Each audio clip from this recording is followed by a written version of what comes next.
We are at McAuliffe Park in Kirkland, and the Tilth Learning Garden on east side is over here. The learning garden was built around 2015, 2016, and I manage the learning garden and develop community here. In the back, behind me, is the urban forest where we do a lot of restoration work. Um, we meet during the season, which is maybe from April to October, once a week in the garden on Thursdays. And the community volunteers join us. We have a lot of high school students, we have Bellevue College students, we have local residents that come with their children sometimes. And we grow things in the garden organically, practicing low till, and then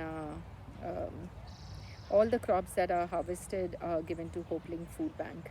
It's tricky because Pacific Northwest, it's really easy to grow the brassica family, but we have clubroot in our soil, so we've had to be a little more creative. Brassicas are mostly up in containers or where we have actually kind of mounded up with soil from outside and maybe compost. And we've started focusing a lot more on different types of greens because the community that comes to the Hopelink Kirkland um, gets a lot of food from the farms, but most of that is like maybe squashes and stuff, not as much greens. And so when I take my greens there, they're gone in a very short time. And unfortunately, we I didn't realize that earlier in the season.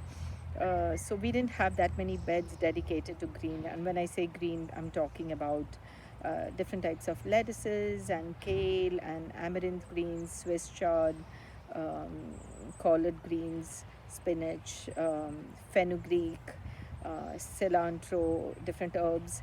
They seem to really enjoy, the community at Hopelink really enjoy that, and so we are transitioning most of our beds in doing that because I went there a while ago, and I helped them to put the harvest on the counter, and we were most of the times, I just take a basket of greens that is washed, and she put a tag on it saying 5 leaves per person or something like that, and it just broke my heart to think of a person can only pick 5 leaves of kale.